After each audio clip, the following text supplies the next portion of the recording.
याद करिए, याद करिए, कांग्रेस को 1947 में देश की सत्ता प्राप्त हुई थी। उत्तर प्रदेश की भी सत्ता प्राप्त हुई थी।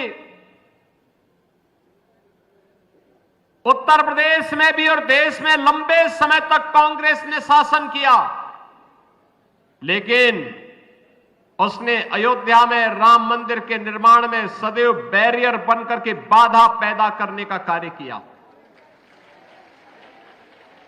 मोदी जी के नेतृत्व में 2014 में सरकार केंद्र में बनी। उत्तर प्रदेश में मोदी जी के आह्वान पर 2017 में सरकार बनी।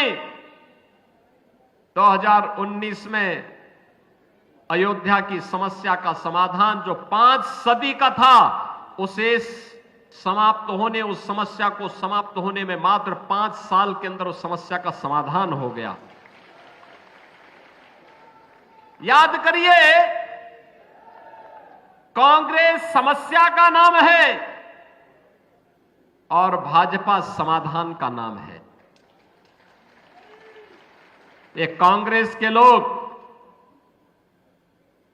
सेकुलरिज्म के नाम पर मुस्लिम तुष्टीकरण की पराकाष्ठा पर चल करके राष्ट्रीय सुरक्षा के साथ खिलवाड़ करने वाले लोग जब अयोध्या में राम मंदिर का निर्माण और फैसले की नौबत आई तो इन्होंने कहा था कि अगर हिंदुओं के पक्ष में फैसला होगा तो खून की नदियां बहेंगी। मैंने कहा भी चिंता मत करो, एक वहां पे मच्छर नहीं मरने वाला है।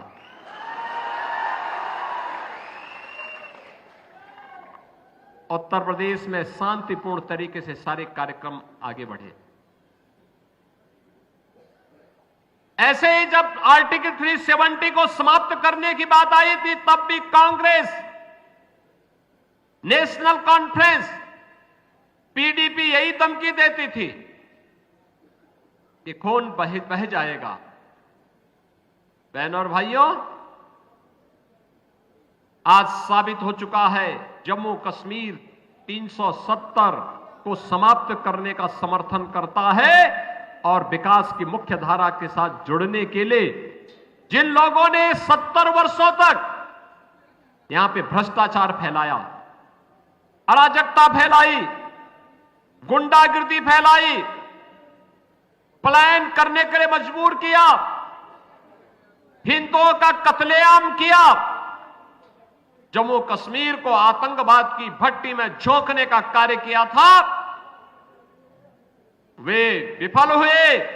जम्मू कश्मीर की जनता जनार्दन सफल हुई जब विकास की प्रक्रिया के साथ, तेजी के साथ आज जम्मू कश्मीर राज्य आगे बढ़ रहा है।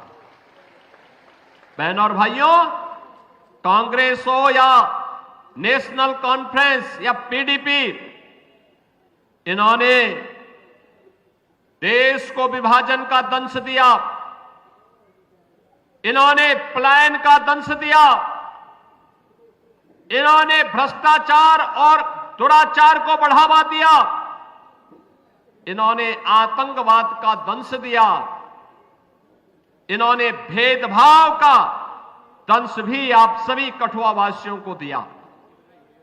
लेकिन बहनों और भाइयों, आज मोदी जी के नेतृत्व में पूरा जम्मू कश्मीर अब टेररिस्ट स्टेट नहीं, टूरिज्म का एक बेहतरीन डेस्टिनेशन बन चुका है।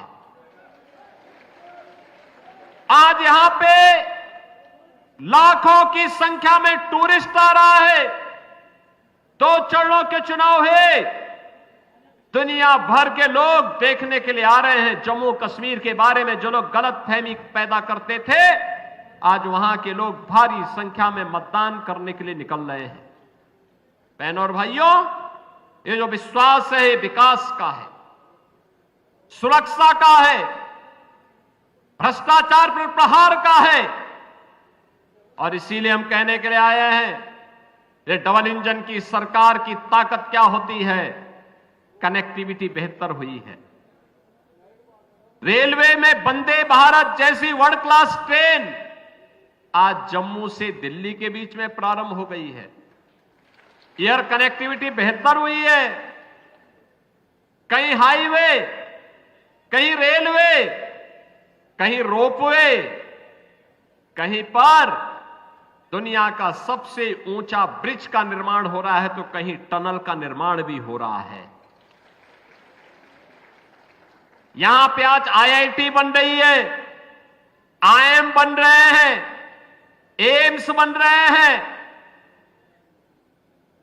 One district one medical college के निर्माण का सपना साकार हो रहा है। हर गरीब के हाथ को कार्य है, हर किसान के खेत को पानी देने की व्यवस्था भी हो रही है।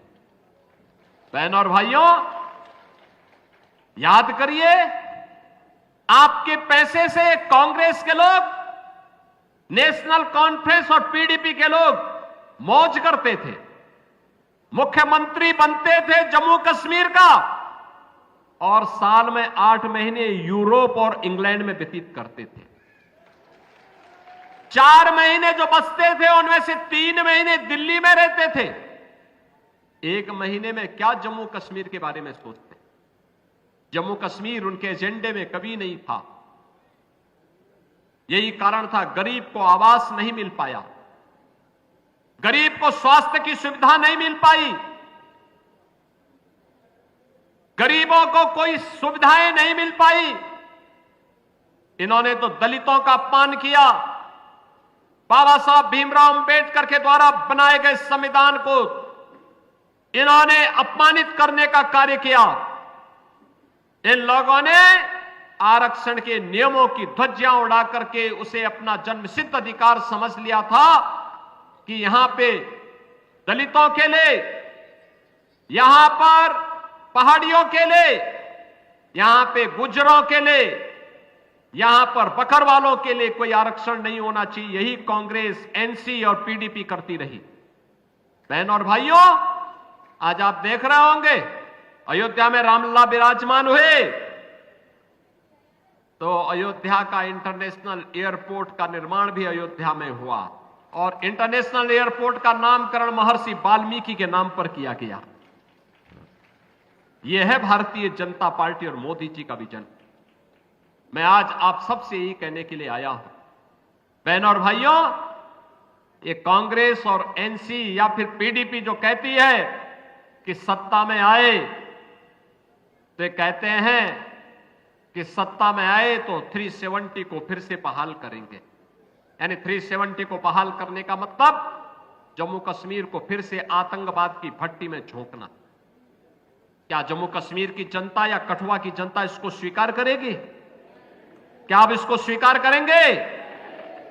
क्या यहां के नौजवानों के भविष्य के साथ खिलवाड़ होने देंगे? क्या यहां की बहनों की सम्मान के विरुद्ध कोई आचरण किसी राजनीतिक दल को करने देंगे? बहनों और भाइयों, डबल इंजन की सरकार डबल स्पीड के साथ, विकास के साथ जुड़ रही है। आज पूरे भारत के अंदर आप देख रहे होंगे 80 करोड़ लोग फ्री में राशन की सुविधा का लाभ प्राप्त कर रहे हैं। 60 करोड़ लोग 5 लाख रुपए सालाना आयुष्मान भारत की सुविधा का लाभ प्राप्त कर रहे हैं। 12 करोड़ गरीबों के घर में शौचालय बन गए हैं। बहनों और भाइयों, 12 करोड़ किसानों को किसान सम्मान निधि का लाभ प्राप्त हो रहा है। यही नहीं, 4 करोड़ गरीबों के आवास बन गए हैं। 10 करोड़ घरों में उज्ज्वला योजना के कनेक्शन पहुंच गए हैं। सबका साथ और सबके विकास के साथ साथ मोदी जी ने सबको आज सुरक्षा भी प्रदान की है। लेकिन अगर कोई पाकिस्तान की सह पर, अब कोई पाकिस्तान की सह पर भारत के अंदर आतंकवाद की नर्सरी को फैलाने का कार्य करेगा, तो उसके लिए दो टूक जवाब भी है कि अगर आतंकवाद फैलाओगे तो न तो ढकने के लिए कफन का कपड़ा मिलेगा और न दफन करने के लिए 2 गज जमीन ही नसीब हो पाएगी। बहनों और भाइयों, भारतीय जनता पार्टी बहुत मजबूती के साथ कहती है कि हमें विकास, सुरक्षा और सुशासन के लिए जम्मू कश्मीर में भाजपा चाहिए। भारतीय जनता पार्टी का यह संकल्प, बिना सिंध के हिंद कहां है, रावी बिन पंजाब नहीं, गंगा आखिर खुश कैसे हो जब तक संग नाव नहीं है। और बहनों और भाइयों, इसी विश्वास के साथ आज हम सब आपके पास आए हैं। ये जो कांग्रेस, एनसी और पीडीपी ने विभाजन का दंश दिया है, आतंकवाद का दंश दिया है, पलायन का और भेदभाव का दंश दिया था, इससे मुक्ति का एकमात्र उपचार है भाजपा, भाजपा केवल और भाजपा।